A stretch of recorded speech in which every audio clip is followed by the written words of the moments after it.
Muy buenos días, Álvaro, ¿cómo estás? Bienvenido y muchísimas gracias por acompañarnos el día de hoy para platicar acerca de estos sobornos, de lo que pasó con estos legisladores del PAN y lo que ha pasado pues de ayer al día de hoy. Hoy, ¿no? Viste la mañanera, no sé si viste que ahí hasta el presidente decía que eso sí calentaba, que Ricardo Anaya le dijera que pues era un cobarde, que era un mentiroso por esta denuncia. Pero pues primero, si nos pudieras platicar, ¿qué opinas? ¿Cómo ves esta información que se publica hoy en Sin embargo, de cómo se estuvo ahí coqueteando y a los legisladores del PAN con estos viajes? ¿Qué tan grave es? ¿Qué sigue después de esto, Álvaro? Buenos días. ¿Qué tal, Romina? Muy buenos días a todo el auditorio. Es de enorme relevancia lo que está en curso, más allá de lo meramente anecdótico del presidente López Obrador. Está en curso un proceso de carácter judicial a partir de una denuncia que se presentó el 11 de agosto del año pasado, hace poquito más de un año, por parte del exdirector de Petróleos Mexicanos en la primera parte del gobierno de Enrique Peña Nieto, de Emilio Lozoya, contra pues un grupo muy amplio de personajes de la vida política de México involucrados en actos de corrupción. Obviamente, esta denuncia presentada por Emilio Lozoya ante la Fiscalía General de la República requiere una investigación o varias investigaciones para acreditar si efectivamente lo que este individuo, acusado también de corrupción, dice es verdad o no es verdad. Y en este contexto se inscribe justamente esta información publicada en el portal, el diario digital, Sin embargo, que cualquier persona de quienes nos ven pueden leer de manera íntegra, en el sentido de que un legislador del PRI, el presidente de la Comisión de Energía del Senado, David Penchina, pastoreó, cachondeó, podemos decirlo de esa manera, a senadores del PAN, precisamente para aprobar la reforma energética en ese órgano legislativo, lo cual ocurrió en diciembre de 2013. Y de acuerdo con esta información de nuestras compañeras Daniela Barragán y Dulce, efectivamente, dos de ellos de manera específica, Jorge Luis Lavalle, actualmente preso en el reclusorio norte por recibir sobornos del gobierno de Enrique Peña Nieto, y Salvador Vega Casillas, un personaje también muy cercano a Felipe Calderón, viajaron justamente con David Penchina, pues a viajes que en realidad eran de placer. Hasta donde yo tengo información, en esos viajes pues no había límite de nada. Podían no solamente tener garantizado el hospedaje, la alimentación de lo mejor, sino otras cosas. Y eso era parte justamente de lo que buscaba el gobierno de Enrique Peña Nieto a raíz del Pacto por México, hay que recordar, firmado en el inicio del gobierno, en el inicio del sexenio, en el que participaron pues no solamente el partido del gobierno en ese entonces, el PRI, sino el PAN, el PRD, el Partido Verde, y ese Pacto por México que se propuso impulsar muchas reformas. La principal, indudablemente, era la energética. Esa reforma que hizo pedazos la Constitución de 1917 en materia de recursos naturales y en materia de recursos energéticos, pues obviamente cohesionó a todo ese grupo de partidos y también, por supuesto, del sector privado para el gran negocio del petróleo, para el gran negocio de la energía eléctrica. Y eso ocurrió, por supuesto, ocurría antes inclusive de la reforma de 2013, pero esa reforma energética de 2013, digamos, avaló justamente los grandes negocios en los que se repartían, o sea, era el plan repartirse las grandes ganancias entre quienes la aprobaron. Y en ese contexto, Romina, estoy haciendo un repaso rápido porque no hay que perder de vista el contexto. Obviamente se requería también del voto de grupos parlamentarios que le dieran inclusive una mayor fuerza a esa reforma. El PAN, por supuesto, había sido durante décadas su demanda. De hecho, desde la expropiación petrolera de Lázaro Cárdenas de 1938, y el PAN nació al año siguiente justamente en reacción a la expropiación petrolera del general Lázaro Cárdenas. Y en la agenda del PAN había estado siempre la apertura del sector energético. Pues uno pensaría, por supuesto, que no había ninguna necesidad de convencerlos a los legisladores del PAN, que no había ninguna necesidad de darles dinero. Pero conforme a la denuncia presentada por Emilio Lozoya, pues hubo alrededor de 90 millones de pesos que se repartieron entre varios senadores y diputados, o por lo menos uno, Ricardo Anaya, a quien le correspondieron 6.8 millones de pesos. Pero no es el único.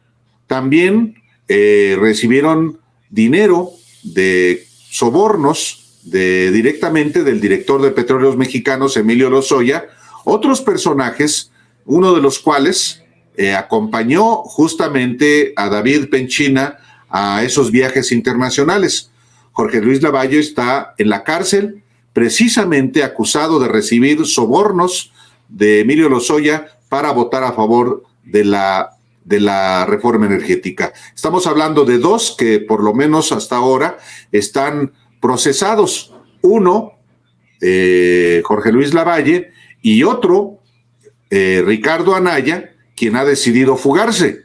No podemos hablar de que sea un fugitivo porque hasta donde es posible saber, no hay una orden de aprehensión en su contra, está prevista una audiencia todavía y ya veremos si efectivamente el juez libra la orden de aprehensión en contra de él.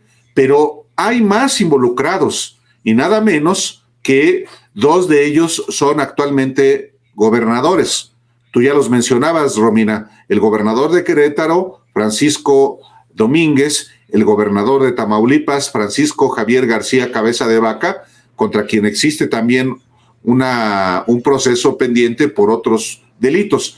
Pero además están involucrados Salvador Vega Casillas, quien fue secretario de la Función Pública de Felipe Calderón, como tú también ya lo mencionabas, uno de los que acompañó al presidente de la Comisión de Hacienda del Senado, el priista David Penchina, a esos viajes de placer por el mundo, y otros personajes como Ernesto Cordero Arroyo, secretario de Hacienda y secretario de Desarrollo Social del gobierno de Felipe Calderón, quien fue uno de los denunciantes contra Ricardo Anaya en el 2018.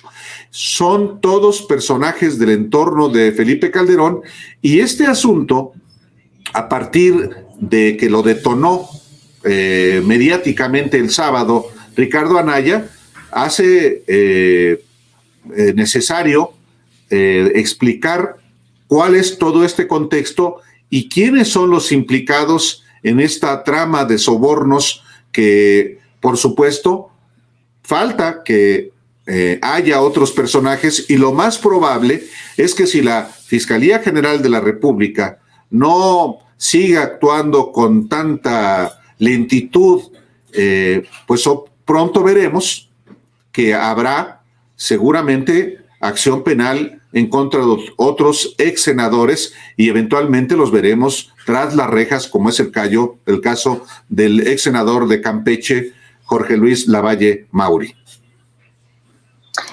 Álvaro, hasta ahorita solo Jorge Luis Lavalle está porque procesado podríamos decir que pues está Lozoya, aunque se acogió a un criterio de oportunidad, nada más está Jorge Lavalle. ¿Hay algún otro legislador? ¿Y qué tan factible ves tú que hasta dónde vaya a llegar este tema? Porque, como ya bien lo decías, pues la Fiscalía ha actuado de manera lenta y pues también esta lentitud o esta pasguatez, si lo podríamos llamar de alguna forma, de la Fiscalía, pues también si tú crees que también le da entrada para que estos personajes, aunque no hablan realmente de la acusación, solo dicen que los están persiguiendo, de entrada para este tipo de discursos, aunque algunos no los creemos, pero la misma actuación lenta de la Fiscalía da entrada a este tipo de discursos. ¿Y cuáles son las posibilidades reales que, en vista de cómo ha actuado la Fiscalía, que tú le ves a este asunto? ¿Crees que trascienda más allá de lo que estamos viendo ahora o que se quede solo en esta audiencia y en este citatorio? No, debe trascender más allá de un mero citatorio. Ya hay que recordar que Emilio Lozoya aceptó ser extraditado a México a cambio, por supuesto, de ciertas garantías para él.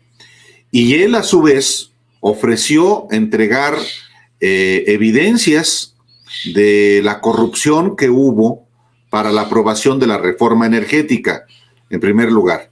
En segundo lugar, él obtuvo beneficios para justamente volver a México, y uno de los beneficios que obtuvo fue no pisar la cárcel. Al ser extraditado a México hace exactamente un año, poco más de un año, no pisó la cárcel. De hecho, fue llevado a un hospital y hoy no sabemos dónde reside, pero no está en la cárcel. Trae un dispositivo electrónico para que la autoridad sepa dónde se encuentra. Pero lo que ofreció fue una denuncia, como una denuncia de hechos que presentó el 11 de agosto del año pasado, en medio de la pandemia, en el que menciona a 70 personajes dentro de una trama de corrupción que no solamente ocupa el caso de México, también tiene que ver con el esquema de corrupción de Odebrecht. Y en esta denuncia hay, de manera particular, 16 personajes que él señala como partícipes en un esquema de corrupción en el que el coordinador era Enrique Peña Nieto y su brazo ejecutor era Luis Videgaray Caso, ex secretario de Hacienda, ex canciller. En este esquema de corrupción y en estos 16 personajes menciona a tres expresidentes de México: Carlos Salinas, Felipe Calderón y el propio Enrique Peña Nieto. Menciona a 2 ex candidatos presidenciales, Ricardo Anaya y José Antonio Meade. Menciona a 2 ex secretarios de Hacienda, además de Meade, Ernesto Cordero. Y menciona a otros secretarios de Estado y que se convirtieron después en senadores, y a otros personajes como el concuño de Carlos Salinas, exdirector de Pemex, José Antonio González Anaya. Menciona al propio David Penchina Group, menciona al que fue tesorero del PRI durante todo el sexenio de Enrique Peña Nieto, y menciona a otros personajes que operaron justamente el esquema de sobornos, para hablar solamente en el caso específico por el que ha sido imputado Ricardo Anaya. Entonces, si ya está en la cárcel un ex senador a quien se ha acreditado que obtuvo ingresos que no correspondían a sus ingresos como servidor público, como senador, como servidor público, y ahora se está actuando en contra de Ricardo Anaya, lo previsible es que en este esquema de corrupción de los sobornos para aprobar la reforma energética, pues haya una actuación contra otros involucrados. Y estamos hablando, como hace un momento señalé, de 2 exgobernadores y otros personajes del entorno de Felipe Calderón. Pero digamos que la parte sustantiva es cuando se va a actuar en contra de dos personajes clave, de Enrique Peña Nieto, identificado como el personaje que no solamente está involucrado en este esquema de sobornos, sino que está involucrado también en el esquema de la estafa maestra, que está involucrado también en otros asuntos que tienen que ver con corrupción, y que en algún momento el propio fiscal general de la República, Alejandro Gertz Manero, estableció que todo conducía a Enrique Peña Nieto, pero no ha habido un solo indicio que apunte justamente a que pronto se va a actuar. Y cuando en su momento hubo una intención de la Fiscalía General de la República de ir contra Luis Videgaray, el juez le corrigió la plana a la Fiscalía General de la República, cuando hubo inclusive una acusación de traición a la patria. Entonces, también es importante pues señalar que la Fiscalía General de la República ha actuado no con el escrúpulo jurídico que exige un caso como este, sino que también ha dejado pasar demasiado tiempo. Que pase demasiado tiempo no es problema si se hacen las cosas de manera adecuada. Lo que uno puede anticipar a partir de todo el cúmulo de información, como la estoy exponiendo, y mucha otra que tiene en su poder la Fiscalía General de la República, es que se actúe de manera consistente y de manera contundente, salvo que el objetivo sea pues actuar contra algunos y proteger a otros, pero eso es absolutamente inadmisible ante el compromiso de un gobierno que evidentemente llegó con un mandato popular de cambio. También hay que precisar, y con esto concluyo, Romina, que la Fiscalía General de la República tiene autonomía y debe actuar no a capricho del presidente de la República, que no es su jefe. Y también hay que decirlo, es un asunto que le concierne al Poder Judicial, que no actúa a capricho del presidente de la República. Una cosa es el discurso político, y el discurso político de los que hoy están saliendo a solidarizarse con Ricardo Anaya es que se utilizan las instituciones para perseguir a un opositor. Pero la denuncia fue presentada. La Fiscalía tiene el deber de investigarla, de integrar un expediente y ponerlo a consideración de un juez, y el juez, que no es empleado del presidente de la República, debe determinar si existen elementos suficientes o no para actuar en contra de ese presunto responsable. Entonces, también es verdad que tenemos un contexto en el que todo está sobrepolitizado, y por eso Ricardo Anaya se atrinchera en eso, y a la manera de García Cabeza de Vaca dice que es un perseguido político por sus ideas y por sus ambiciones políticas. En realidad ha resultado todavía peor Anaya que Cabeza de Vaca.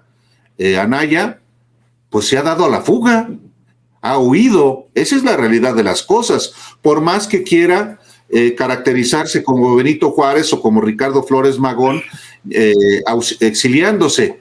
Esa es una payasada también. Claro, y justo por eso te preguntaba, como ahorita bien nos decías, la Fiscalía debe de actuar, y pues sabemos que entre el deber y lo que pasa, o los obstáculos que hay entre el deber y lo que debería pasar, pues hay muchísimas cosas, Álvaro, como ahorita lo que tú nos comentas, que hay una falta de actuación con falta de escrúpulo. También habría que ver qué pasa si se emite una orden, a ver qué pasa con el Poder Judicial, como lo vimos con el caso de Videgaray. Por eso te preguntábamos un poquito más que hasta dónde crees que trascienda esto. Y en el tema, porque sobre todo en el tema de la Fiscalía es importante comentar algo, que además de la declaración de Lozoya, la Fiscalía tiene que encontrar los elementos de prueba para determinar si son ciertos estas imputaciones que hace Lozoya, y es trabajo de la Fiscalía.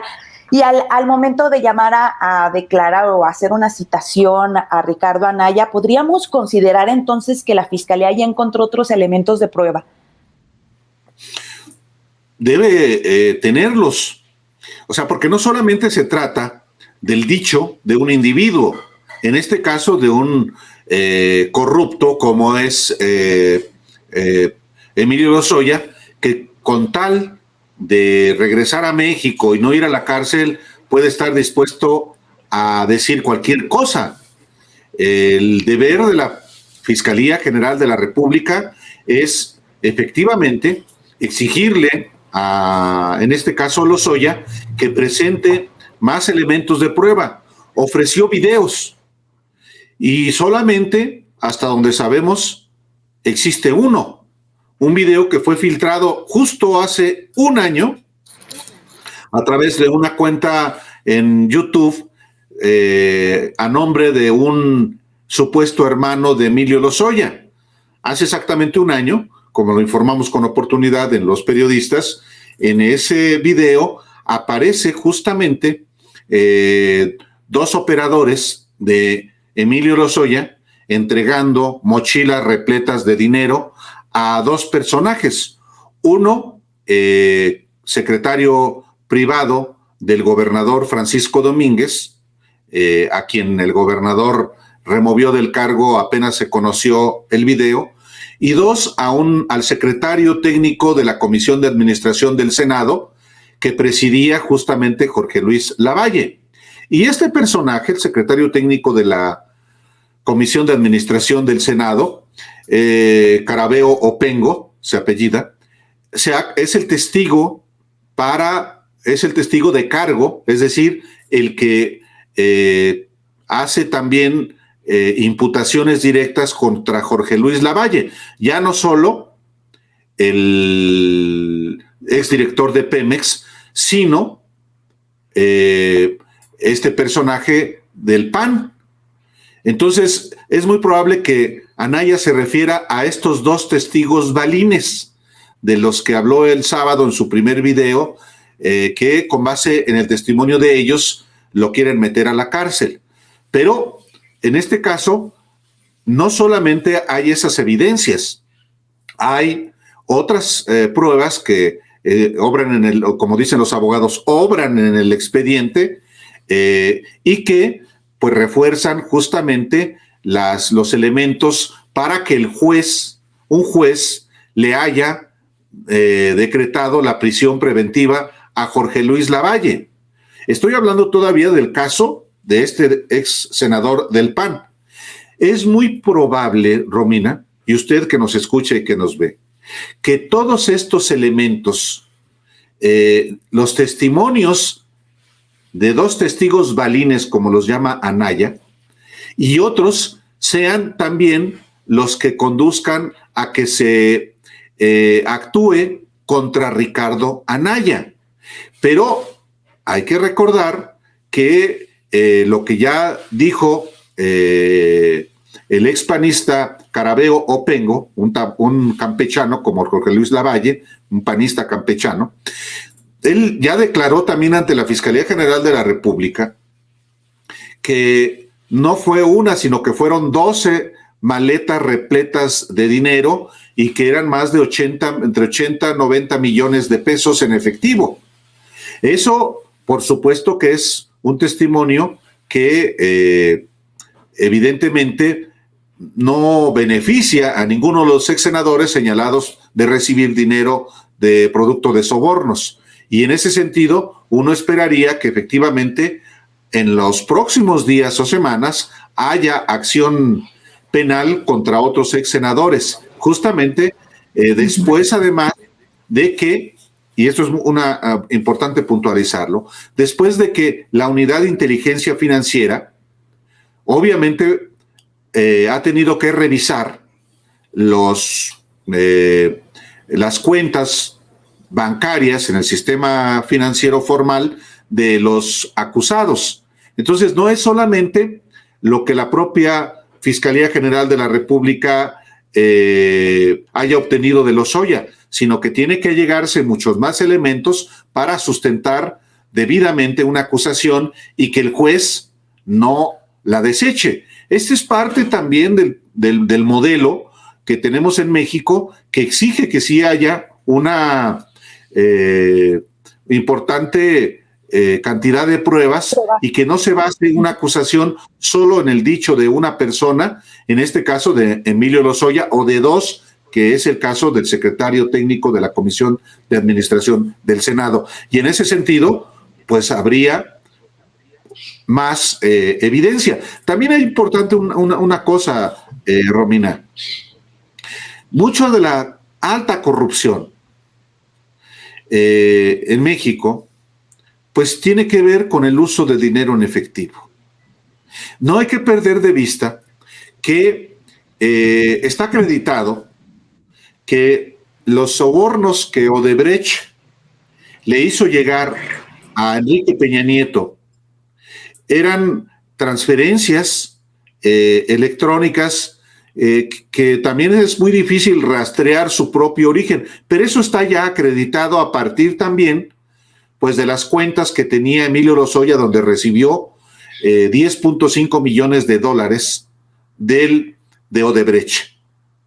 Pero luego, ese dinero se convirtió en efectivo a través de empresas instaladas en México, en Hidalgo, de manera particular.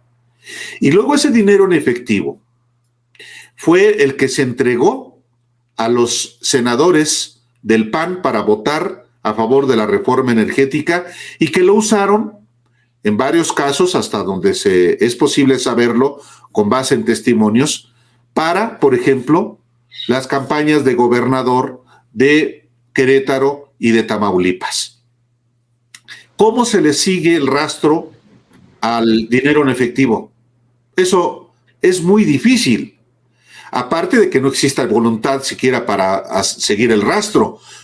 Si hay un Instituto Nacional Electoral o hay organismos electorales en los estados que no tienen ninguna voluntad porque son empleados de los candidatos o de los gobernadores, pues sencillamente el asunto no va a ir a ninguna parte. Esa también es una dificultad en cualquier investigación. Seguir el rastro del dinero, sí, pero si es dinero en efectivo, o sea, lo único que pues, se puede hacer es que el nivel de vida de un servidor público, por ejemplo, no corresponda al nivel de ingresos que tiene. O sea, una persona que gana 50,000 pesos y que repentinamente se compra de contado una casa de 10 millones de pesos, pues evidentemente ahí hay algo que no cuadra. Pero es muy difícil que pueda también acreditarse un asunto así, sobre todo si no hay voluntad política para hacerlo. Claro. Sí, claro, y sobre todo para las herramientas, bueno, ya no se nos ha mencionado mucho que realmente perseguir el lavado de dinero, sí, porque finalmente tienen que utilizar un mecanismo para lavar, aunque sea estos sobornos, es complicado. Álvaro, pues estamos viendo, y como ya nos los comentabas, pues que el gran salvador hasta el momento ha sido el expresidente, que es hacia donde apunta todo el expresidente Enrique Peña Nieto, y pues lo vemos tan feliz y tan campante. ¿Tú realmente crees, y bueno, lo que nos comentabas también es hay esta falta de escrúpulo, de ser minuciosos por parte de la Fiscalía, pero ¿qué tanto podría ser incapacidad o qué tanto podría ser colusión? Porque también ya se ha hablado que incluso en la Fiscalía pues parece que todavía hay servidores de anteriores sexenios, y finalmente ver esta lentitud en la maquinaria, que 16 aún no sigan libres o no haya un proceso en contra de 16 presuntos implicados, nos lleva siempre a esta pregunta: ¿qué tanto es incapacidad y qué tanto podría ser colusión? ¿Y cuáles serían realmente? Porque por ahí también alguien, Yamac, también nos preguntaba aquí en el chat, ¿cuáles serían los intereses reales de la Fiscalía?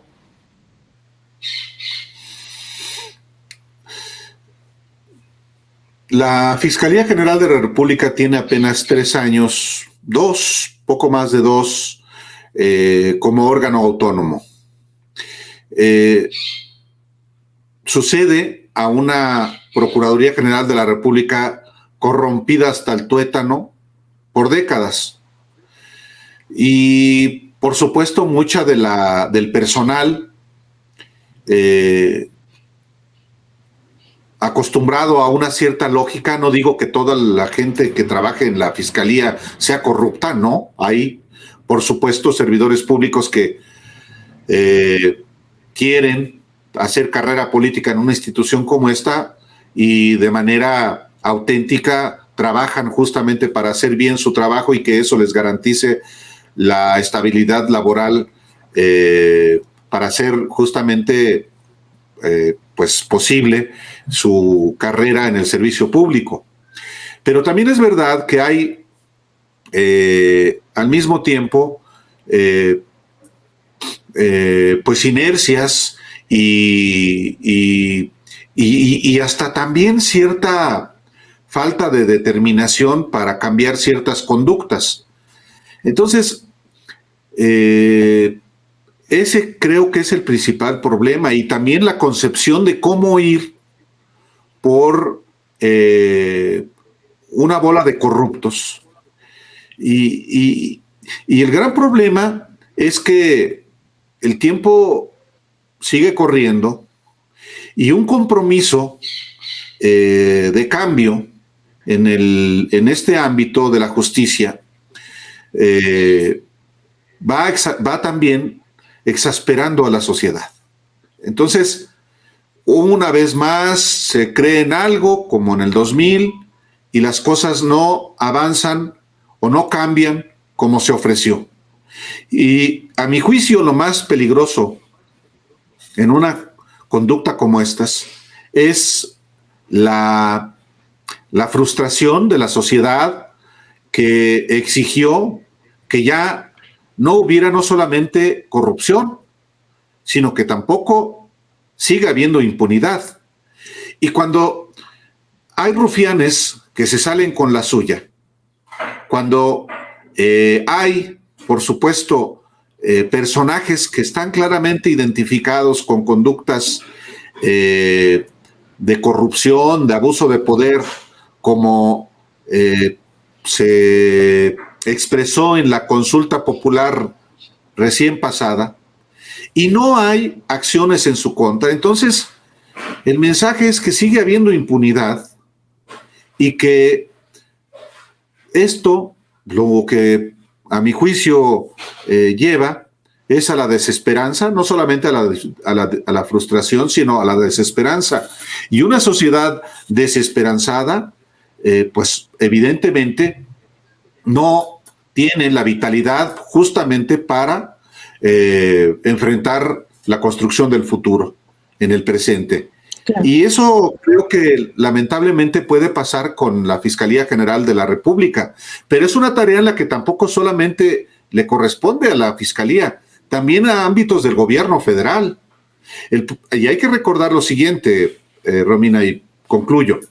Antes de que el propio Emilio Lozoya fuera extraditado, el presidente de México habló de que había un esquema de sobornos y que iba a haber pruebas y que por fin se iba a poner públicamente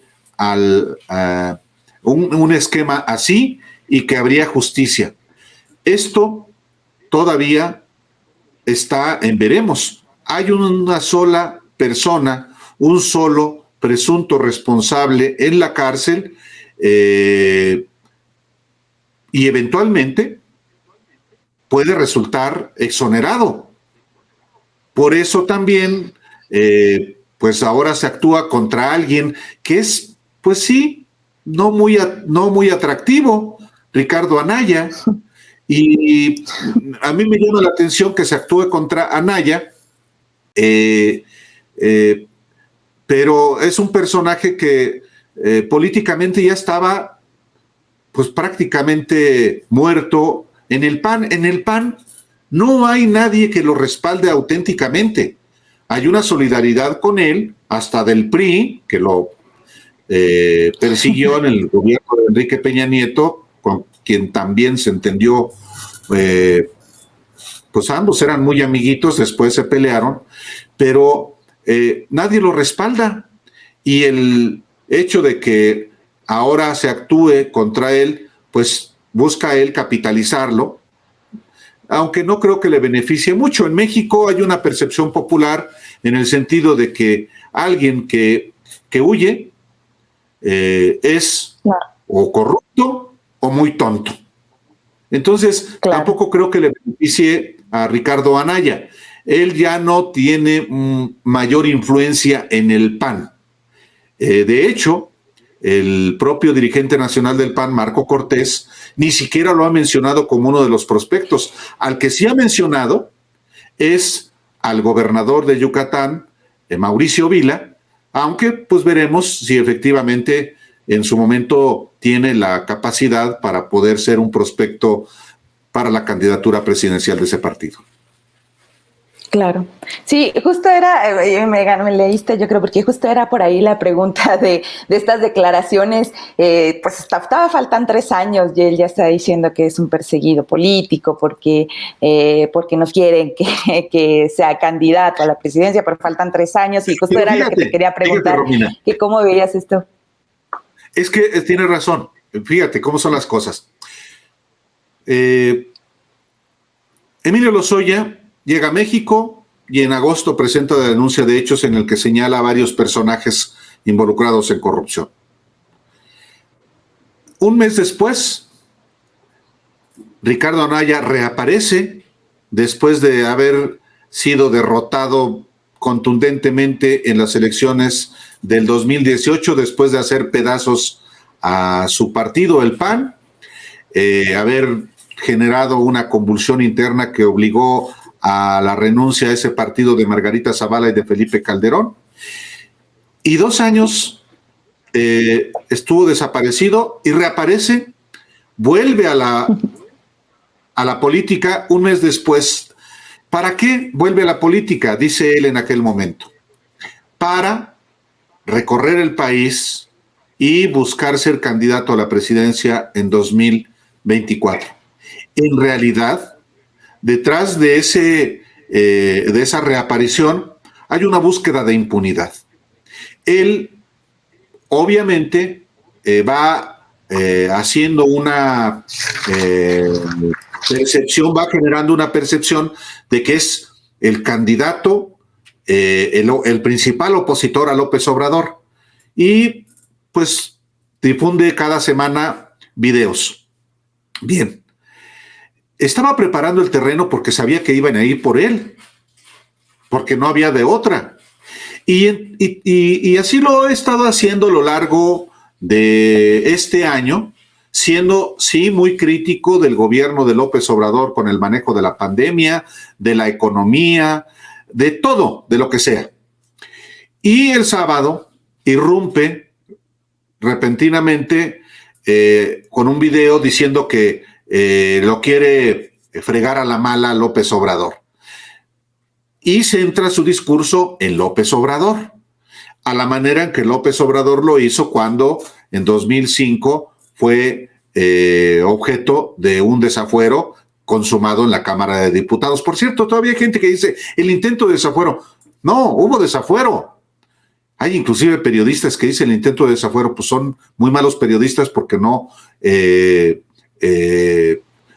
saben que lo hubo. Bueno, pero es una mecánica política de Ricardo Anaya el hacerse pasar como perseguido político, pero muy malo porque además huye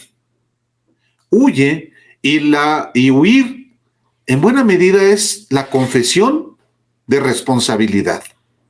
Dice que lo quieren dejar con esta acusación sin sus derechos políticos para el 2024.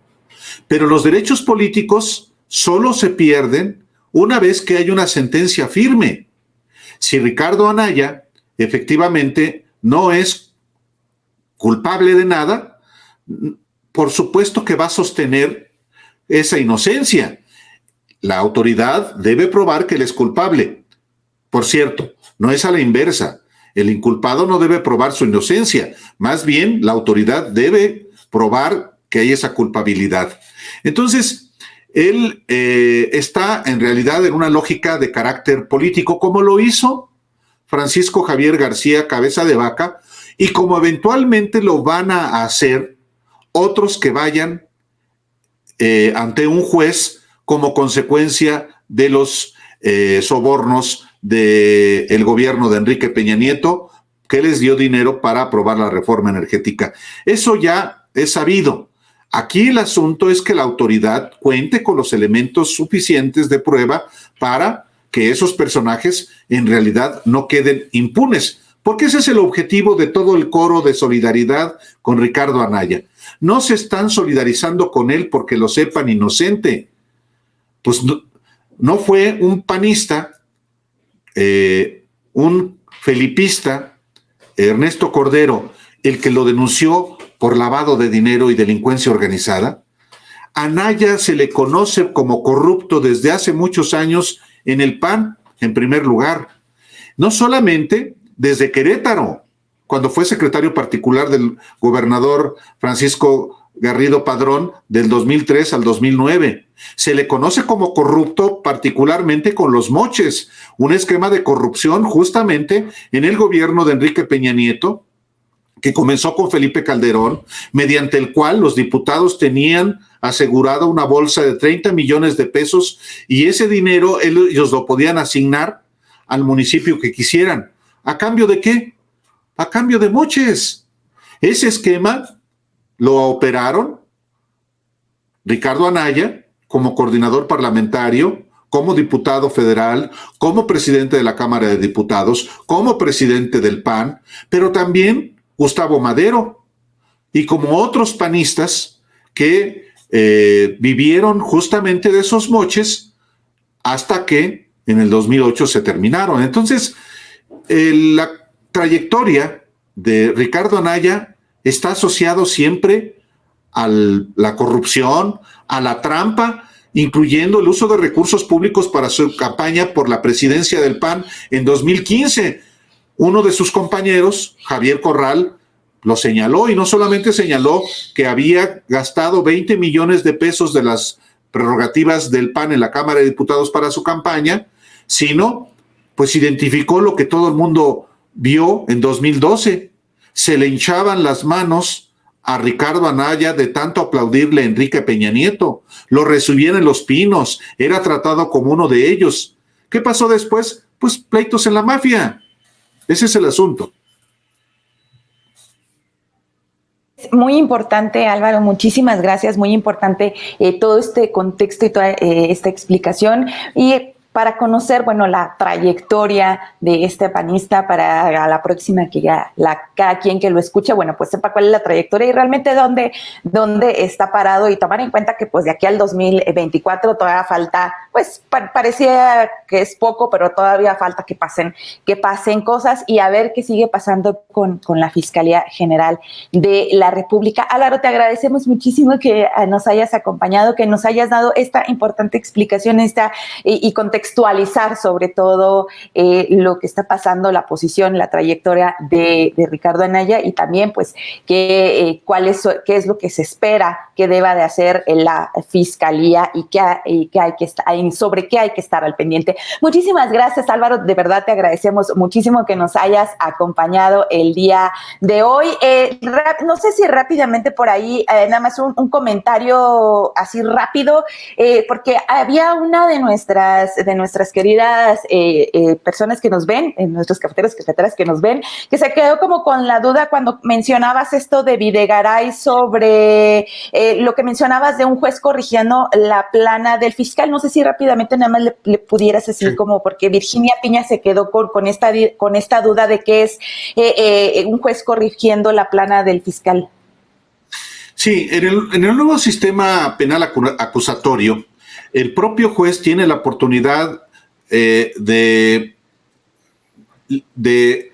girar o librar o autorizar o obsequiar una orden de aprehensión o no.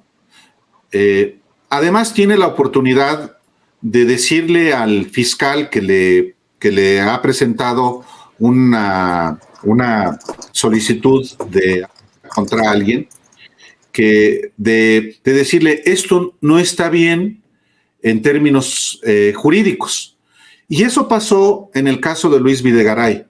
La Fiscalía General de la República presentó ante un juez una imputación por delitos como traición a la patria. Y el juez le dijo, no está bien el expediente que me estás entregando, y se lo devolvió precisamente para que la Fiscalía General de la República pudiera argumentar jurídicamente de manera adecuada. Sí, porque también este es un problema histórico, Romina, y lo digo para la gente que nos escucha, para quien tiene esta duda. El problema de México también es la enorme putrefacción del sistema de justicia, tanto como los representantes populares, como se conoce al Ministerio Público, a las fiscalías, como por el Poder Judicial. Por eso también hay veces que no avanza la justicia en México, porque un Ministerio Público, una fiscalía dice, yo actué en contra de un corrupto, por decirlo, o en contra de un delincuente, para decirlo en general.